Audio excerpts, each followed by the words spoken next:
It began with wedding vows and ended with a gunshot. How did a dream marriage turn into a deadly trap? The police would later call it a crime of passion. Neighbors whispered that no one saw it coming. But those closest to the couple knew. The warning signs were always there. Tonight, we're diving into the story of a love that once seemed unbreakable, until the day divorce papers became the spark for a violent, irreversible ending. Stick with us because this isn't just a story about heartbreak. It's a story about how obsession, jealousy, and betrayal can turn even the deepest love into deadly rage. When police entered the couple's home, what they found would forever shatter the illusion of love. Before we go deeper into this tragic case, make sure to subscribe to Dark Passion, so you never miss another story where love turns lethal. The story unfolds in Austin, Texas, a city that balances laid-back charm with high-powered ambition. It's the kind of place where young professionals build fast lives, fast careers, and in some cases, fast-burning relationships. For Daniel and Rebecca Hayes, Austin was more than just a city. It was the backdrop of their love story, a story that many envied and admired. Daniel, 36, was a financial advisor with a reputation for being confident, sharp, and smooth-talking. Rebecca, 34, was a marketing executive at a rising tech firm, poised, intelligent, and respected in her field. Together, they were the couple everyone pointed to at barbecues, weddings, and holiday parties. The ones with the Instagram-perfect marriage, the matching Christmas sweaters, the endless travel photos. But what the world saw was only half the truth. On July 14, 2018, the facade shattered. At 9:12 p.m., Austin police dispatchers received a panicked call from a neighbor. "They're screaming, and then I think I just heard a gunshot. Please hurry." When officers arrived at the Hayes suburban home, the scene inside was haunting. Rebecca Hayes lay motionless in the living room, a single gunshot wound to her chest. A handgun rested on the floor. And on the couch sat Daniel, his hands trembling as he muttered over and over, "She was leaving me. She was leaving me." The story made headlines instantly. Prominent Austin couple's love story ends in tragedy. At first glance, police considered it a domestic dispute that escalated into deadly violence. But the truth, as they would soon discover, was much darker.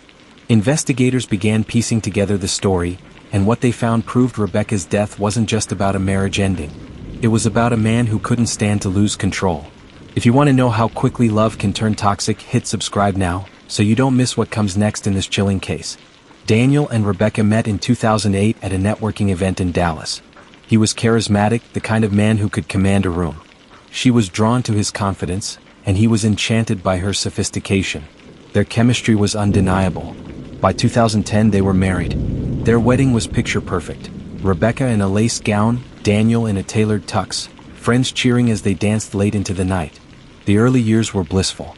They traveled, entertained, and dreamed big. Daniel bragged about Rebecca's brilliance, while she adored his ambition. Friends described them as magnetic, the couple that lit up every gathering. But as the years went on, cracks appeared. Daniel's career in finance was volatile. He'd have big wins, then devastating losses.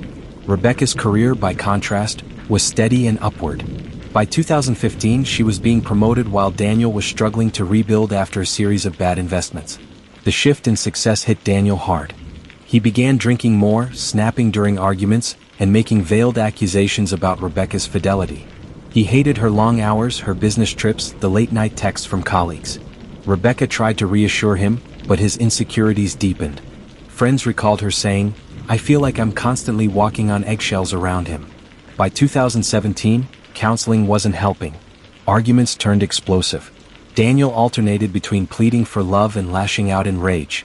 Rebecca, exhausted, confided in her sister, "I can't keep doing this. I think the only way out is divorce." She knew it wouldn't be easy. Daniel's pride was fragile. But she believed ending the marriage would give her peace. What she didn't realize was that for Daniel, divorce wasn't just rejection. It was humiliation. And humiliation in his mind was unforgivable. And when Rebecca finally told him the papers were ready, Daniel's worst fears became reality, and his reaction would turn deadly. Don't miss the turning point of this story. Subscribe now and follow along as we reveal how passion twisted into violence. It was a Saturday evening, July 14, 2018. Rebecca had spent the afternoon at her attorney's office. The divorce paperwork was finalized, neatly stacked in a manila envelope. On the drive home, she rehearsed what she would say. She hoped Daniel would take it with maturity, maybe even relief. But deep down she feared the storm. At 8:30 p.m., neighbors reported hearing raised voices from the Hayes home. Rebecca's words were firm. "The papers are ready, Daniel. I can't do this anymore." The shouting grew louder. Daniel's voice thundered accusations that she humiliated him, ruined their family, betrayed their vows. Rebecca's tone was steady at first, then cracking with frustration. "You don't own me, Daniel. I deserve a life where I'm not afraid." The fight lasted nearly 20 minutes. Then came silence. A neighbor said she thought maybe Rebecca had stormed out. Instead, what followed was a sound no one could mistake: Rebecca's sobs, cut short by a deafening gunshot. When officers arrived minutes later, the living room was a scene of chaos. Rebecca on the floor, lifeless. Daniel on the couch, gun in hand, whispering, "She was leaving me." The arrest was swift. But the question lingered.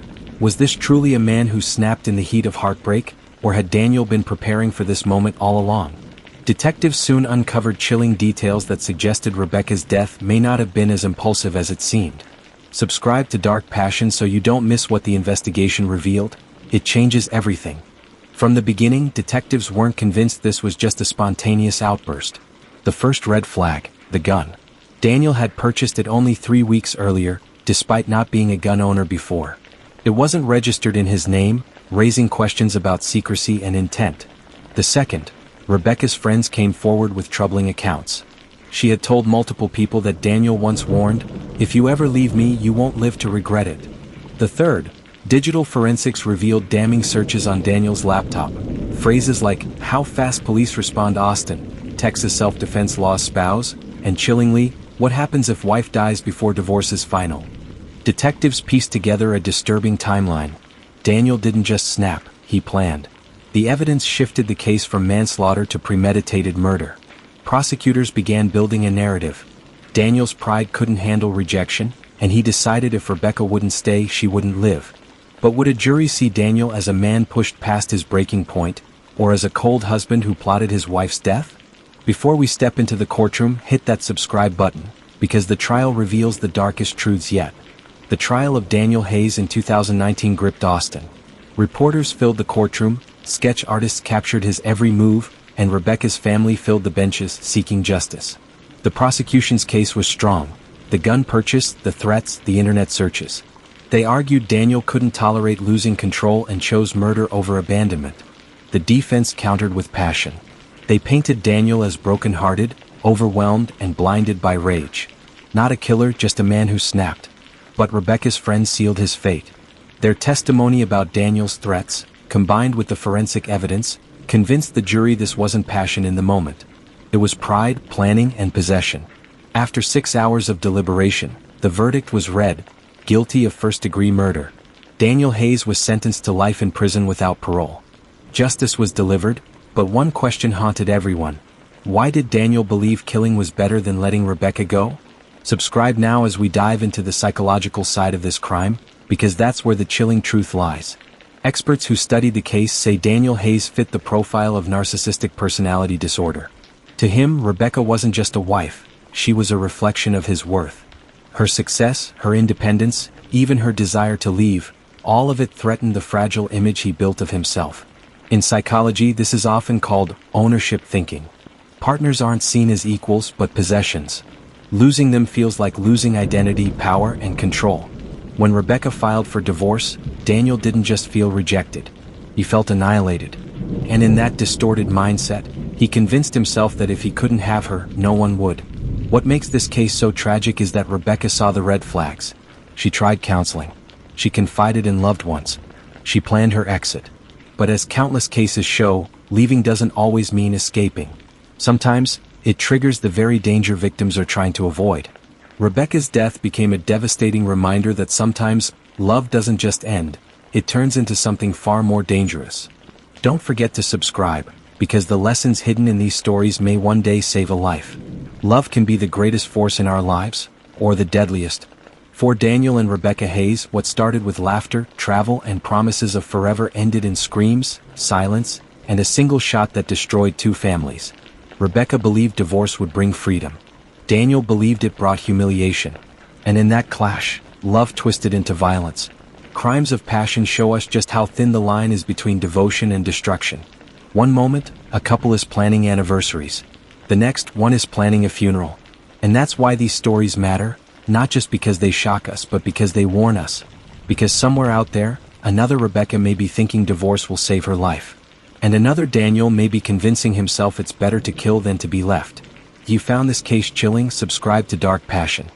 Here we tell the stories where love meets tragedy, and where the heart's deepest desires become its darkest dangers.